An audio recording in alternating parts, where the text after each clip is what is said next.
Welcome to bark BPSC. आज हम लोग पढ़ने जा रहे हैं चार्टर एक्ट ऑफ 1833। तो इससे पहले हमें उम्मीद है कि आपने रेगुलेटिंग एक्ट 1773, एमेंडिंग एक्ट, उसके बाद पिट्स इंडिया एक्ट, फिर से एक एमेंडिंग एक्ट आया, और रेगुलेटिंग एक्ट 1793 और चार्टर एक्ट या charter act 1793 as well as charter act of 1813 आपने पढ़ा होगा। तो आइए पढ़ते हैं चार्टर एक्ट ऑफ 1833। इसमें आपको एक बात ध्यान रखना है कि this was a step further towards the centralisation of administration. Centralisation का मतलब क्या होता है, हमने पहले ही बताया था कि एक केंद्र में पावर को रखना, एक सेंटर पर सभी पावर को केंद्रित करना ही कहलाता है सेंट्रलाइजेशन। जैसे पूरा भारत का पावर अगर सिर्फ प्राइम मिनिस्टर में रख दिया जाए या फिर सिर्फ सेंट्रल गवर्नमेंट में रख दिया जाए, so this would be a step towards centralisation of power. लेकिन इसके बजाय अगर हम सेंट्रल गवर्नमेंट और स्टेट गवर्नमेंट से पावर लेके सभी पंचायती राज इंस्टीट्यूशन और अर्बन लोकल बॉडीज में रख दें, तो इसको कहेंगे डिसेंट्रलाइजेशन ऑफ पावर, क्योंकि अब पावर बहुत जगह अलग अलग बिंदुओं पर केंद्रित हो गया है, यानी फैल गया है। तो ये है एक centralisation and decentralisation of power. हमने पिछले क्लास में भी आपको बताया, तो आपको उम्मीद है ये बात याद होगी। तो ये जो रेगुलेटिंग एक्ट या फिर सॉरी चार्टर एक्ट ऑफ 1833 है, यह भी एक स्टेप थी सेंट्रलाइजेशन ऑफ पावर की तरफ। हम ये इसलिए बता रहे हैं ताकि आपको याद करने में आसानी हो जाए इसके पॉइंट्स। इस सेंट्रलाइजेशन को करने के लिए दो स्टेप्स लिए गए। पहला स्टेप्स था कि जो गवर्नर जनरल ऑफ बंगाल अभी तक कहलाए जा रहे थे, अब यही गवर्नर जनरल ऑफ बंगाल को कहा जाएगा गवर्नर जनरल ऑफ इंडिया। यानी अब गवर्नर जनरल ऑफ बंगाल का नाम क्या पड़ गया, गवर्नर जनरल ऑफ इंडिया पड़ गया। और इसका जो अधिकार है इसको बढ़ा दिया गया, यानी ज्यादा पावर कहां दिया जा रहा है, यही जो गवर्नर जनरल ऑफ बंगाल है उसके अंदर और पावर दिया जा रहा है। यानी कि जो मद्रास हैं, बॉम्बे हैं, उनके गवर्नर से पावर लेकर फिर से गवर्नर जनरल ऑफ बंगाल में पावर दिया गया और नाम भी चेंज करके रख दिया गया गवर्नर जनरल ऑफ इंडिया। और आपको मालूम होगा कि जो विलियम वेंटिक थे, विलियम बेंटिक, यही पहला गवर्नर जनरल ऑफ इंडिया बनते हैं। तो ये बात है। दूसरा है कि लेजिस्लेटिव पावर पर अगर विचार करें, ये तो एग्जीक्यूटिव की बात हो गया, मतलब कि लॉ को लागू करने से रिलेटेड बात हो गया कि जो गवर्नर जनरल ऑफ बंगाल है इसको बना दिया गया गवर्नर जनरल ऑफ इंडिया, सभी पावर इनमें केंद्रित है। यानी कि जो अदर गवर्नर्स हैं उनका भी पावर लेकर इन्हें दे दिया गया, और पहले governor general of India William Bentinck है। लेकिन पहले, इससे पहले, यानी कि चार्टर एक्ट ऑफ 1833 से पहले जो गवर्नर होते थे मद्रास और बॉम्बे के, उनके पास कुछ लेजिस्लेटिव पावर होते थे, यानी कानून बनाने की कुछ पावर होते थे, जो अपने एरिया में कानून बना सकते थे। अब ये legislative powers were taken from them, ये जो गवर्नर्स हैं were taken from them, and this legislative power was again vested into the governor general of India. यानी फिर से गवर्नर जनरल ऑफ इंडिया के अंदर क्या कर दिया गया, पूरा लेजिस्लेटिव पावर। यानी कि अब कोई भी गवर्नर है इंडिया में अलग प्रोविंसेस में, उन गवर्नर्स को कानून बनाने का जो अधिकार है उससे हटा दिया गया, उनके अधिकार को छीन लिया गया। यानी अब वो कानून नहीं बना सकते हैं, और उनके जगह कानून पूरे इंडिया के लिए गवर्नर जनरल ऑफ इंडिया ही कानून बनाएंगे। अब इतना बड़ा जिम्मेवारी इनको मिला कि कानून बनाना है आपको पूरा इंडिया के लिए, कोई भी गवर्नर सब कानून नहीं बनाएंगे। यानी भारत में जितने भी प्रेसिडेंसीज हैं, प्रोविंसेस हैं ब्रिटिश ईस्ट इंडिया कंपनी के अंदर, उन सभी में कानून कौन बनाएगा, कानून बनाएगा गवर्नर जनरल ऑफ इंडिया।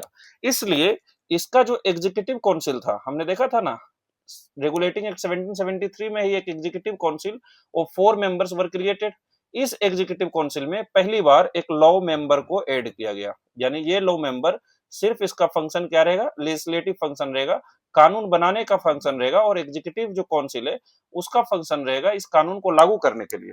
यानी जो लॉ मेंबर है वो एग्जीक्यूटिव फंक्शन में तो हस्तक्षेप नहीं करेगा, पर ये लॉ मेंबर लेजिस्लेटिव का जब भी विचार होगा, कानून बनाने से संबंधित कुछ होगा, तो ये लॉ मेंबर उसमें शामिल होंगे। और पहली बार लॉ मेंबर कौन बनता है, लॉर्ड मोकले बनता है। आपको याद होना चाहिए कि हमारे प्रधानमंत्री जो हैं अभी हाल ही में एक स्टेटमेंट दिया था कि मोकले का घोस्ट भारत से हटना चाहिए, मोकले का घोस्ट वेस्टर्नाइज्ड माइंडसेट जिसके अंदर है उससे निकलना चाहिए। वेस्टर्नाइज्ड माइंडसेट मतलब अपने कल्चर को कम समझना और ब्रिटिश कल्चर को ज्यादा महत्व देना, अपनी ड्रेस को कम समझना, ब्रिटिश के ड्रेस को, ब्रिटिश के खान पान को, ब्रिटिश के धर्म को, ब्रिटिश के लैंग्वेज को ज्यादा महत्व देना, इसको कहते हैं क्या, मोकलेस घोस्ट। क्यों, क्योंकि लॉर्ड मोकले जो था जो पहली बार अभी लॉ मेंबर बना है, पहला लॉ मेंबर है जो एग्जीक्यूटिव काउंसिल में एक लॉ मेंबर, एक लॉ सदस्य को शामिल किया गया है ताकि कानून बना सके। ये लॉर्ड मोकले का विचारधारा थी कि भारत में भारतीय कल्चर को दबा दिया जाए, भारतीय रीति रिवाज को खत्म कर दिया जाए और जो विदेशी कल्चर हैं, जो ब्रिटिश रीति रिवाज हैं, उनको थोप दिया जाए। यहां तक आपको समझ में आया होगा। हमने पढ़ा कि ये जो चार्टर एक्ट ऑफ 1833 है, इससे सेंट्रलाइजेशन की और कोशिश की गई। कैसे? गवर्नर जनरल ऑफ बंगाल को गवर्नर जनरल ऑफ इंडिया बना दिया गया और विलियम बेंटिंक पहली बार गवर्नर जनरल ऑफ इंडिया बने। दूसरा हमने बताया कि जो लेजिस्लेटिव पावर्स हैं सभी गवर्नर्स का, उसको छीन करके गवर्नर जनरल ऑफ इंडिया में दे दिया गया और इसलिए एग्जीक्यूटिव काउंसिल में एक लॉ मेंबर को भी इंक्लूड किया गया। अब जैसे आप लॉ मेंबर पढ़े, इतना तो आप लिंक कर सकते हैं जितना हमने बताया उसमें। अब जैसे आप लॉ मेंबर पढ़े, आपको याद आ जाना चाहिए कि इसी एक्ट के थ्रू इंडियन लॉ कमीशन पहली बार बनाया गया था।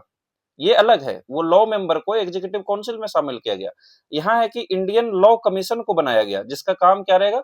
Codification of the laws. जो भी लॉ है हमारे यहाँ, उसको कोडिफिकेशन करना, यानी कि किताब में लिखना, कोडिफाई करना। पहले वो सिर्फ वचनों से आती थी, यानी कि जो हम बोलते हैं, बोली के थ्रू आती थी।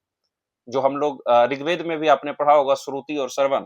तो ये जो बोलने से आता था, उसका कहीं लिखा हुआ नहीं था, कोडिफिकेशन नहीं था मॉडर्न सेंस में। ऐसे तो हमारे यहाँ बहुत सारे किताब थे एंशिएंट का जिन्होंने लिखा था, लेकिन ब्रिटिश के लिए इंडियन लॉ कमीशन का इसलिए यूज था ताकि ये कोडिफाई कर सके लॉ को, और इसने पहली बार इंडियन पीनल कोड को कोडिफाई किया था, है ना। इसका भी जो चेयरमैन था वो कौन था?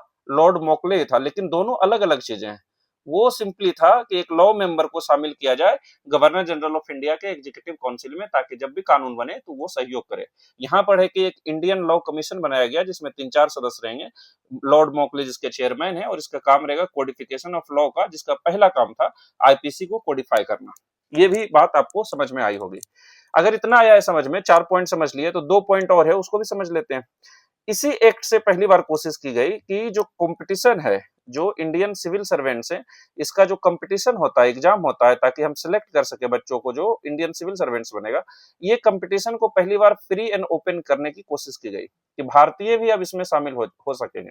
और ऐसा कानून में आया भी, लेकिन इसको खत्म कर दिया गया जब जो बोर्ड ऑफ डायरेक्टर्स हैं, हमने पढ़ा था ना पहला चैप्टर में, जो 24 बोर्ड ऑफ डायरेक्टर्स हैं जो ब्रिटेन में रहते हैं, जिनको कि अपॉइंट किया जाता है इनके द्वारा, कोर्ट ऑफ प्रोप्राइटर्स के द्वारा, है ना। ये बोर्ड ऑफ डायरेक्टर के ओपोजिशन के बाद ये प्रोविजन को खत्म कर दिया गया। यानी कि जो चार्टर एक्ट ऑफ 1833 है, इसमें ये प्रावधान थी कि आईसीएस के एग्जाम में अब भारतीय भी आ सकेंगे, भारतीय भी एग्जाम दे सकेंगे, और इंडियंस को भी एम्प्लॉय होना चाहिए विदाउट एनी डिस्क्रिमिनेशन। लेकिन बोर्ड ऑफ डायरेक्टर्स का विरोध करते हैं और इसको खत्म कर दिया जाता है। और एक, जैसा कि हमने हर एक लेक्चर में आपको बताया है कि चार्टर एक्ट का नाम आखिरकार चार्टर एक्ट क्यों है? क्योंकि इसको फिर से 20 साल के लिए फिर से इसका क्या है, बढ़ा दिया गया परमिशन, कि आप कंपनी के रूप में रह सकते हैं, लेकिन आपको यह ध्यान रखना है कि ब्रिटिश ईस्ट इंडिया कंपनी का जो कमर्शियल फंक्शन है, यानी व्यापार करने का जो फंक्शन है, इसको खत्म कर दिया गया और बोला गया कि आप व्यापार अब नहीं कर सकते भारत में, जितना जल्द से जल्द हो आपका जो व्यापार का सिस्टम है, जो ट्रेड का सिस्टम है, जो कमर्शियल फंक्शन है, इसको वाइंड अप कीजिए। यानी कि अब से ब्रिटिश ईस्ट इंडिया कंपनी सिर्फ और सिर्फ एक एडमिनिस्ट्रेटिव बॉडी की तरह रह गया, क्योंकि इसके पास बहुत ज्यादा जमीन हो चुका है, रेवेन्यू कलेक्ट करता है ना, बहुत सारा एडमिनिस्ट्रेशन का काम करता है, तो अब सिर्फ एडमिनिस्ट्रेटिव बॉडी के रूप में रह गया है। यानी अभी ब्रिटिश ईस्ट इंडिया कंपनी को खत्म नहीं किया, आगे देखेंगे हम, ब्रिटिश ईस्ट इंडिया कंपनी ही खत्म हो जाएगी, कंपनी के रूप में भी उसका वैलिडिटी को हटा दिया जाएगा, है ना। लेकिन अभी क्या किया गया कि ब्रिटिश ईस्ट इंडिया कंपनी को बोला गया कि you are no more a commercial entity, you don't have any commercial functions, you cannot do trade in India, so all the trade related functions were removed from the British East India Company and it was made a completely administrative body। इसको completely administrative body बना दिया गया। आपको समझ में आया होगा। एक बार हम जो लिख के आए हैं इसको रिवीजन कीजिए। पहला क्या कह रहा है? It made the governor general of Bengal as the governor general of India and vested in him all civil and military powers. Lord William Bentinck was the first governor general of India. Same चीज जो हमने बताया कि जो governor general of Bengal अभी तक कहलाते थे, उसको गवर्नर जनरल ऑफ इंडिया कर दिया गया और इसमें सिविल और मिलिट्री पावर्स को वेस्ट किया, यानी सेंट्रलाइजेशन की तरफ बढ़ रहा है। लॉर्ड विलियम बेंटिक पहले गवर्नर जनरल बने। ये देखिए हैं लॉर्ड विलियम बेंटिक, और ये पहले गवर्नर। आपको पता होगा कि इसने ही जो सती का प्रथा है उसको खत्म किया था। तो इनके बारे में और मॉडर्न हिस्ट्री में पढ़ेंगे, यहाँ तो इतना ही रहेगा। दूसरा क्या हमने पढ़ा कि it deprived the governors of Bombay and Madras, जो बॉम्बे और मद्रास के गवर्नर्स हैं उनका लेजिस्लेटिव पावर को छीन करके किसमें दे दिया गया, गवर्नर जनरल ऑफ इंडिया में दे दिया गया। यानी governor general was made the exclusive legislative powers for the entire British India. अब गवर्नर जनरल ही पूरे ब्रिटिश इंडिया के लिए एकमात्र हैं जो कानून बनाएंगे, और इसी की मदद करने के लिए one law member was added to the governor general council, और उसका काम पूरी तरह से लेजिस्लेटिव रहेगा। लॉर्ड मोकले पहले लॉ मेंबर थे गवर्नर जनरल के काउंसिल में।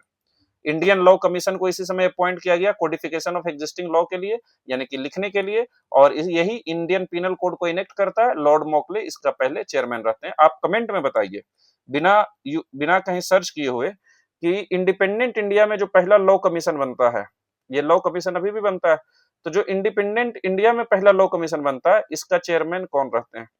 ये आंसर आप कमेंट सेक्शन में बताइए, क्योंकि बहुत कम लोग जानते होंगे और ये क्वेश्चन पीवाईक्यू है, यानी पहले ये एग्जाम में पूछे जा चुके हैं, बीपीएससी के एग्जाम में भी पूछे जा चुके हैं। तो आपको बताना है कि जो पहला लॉ कमीशन भारत में बनता है उसका चेयरमैन कौन रहते हैं।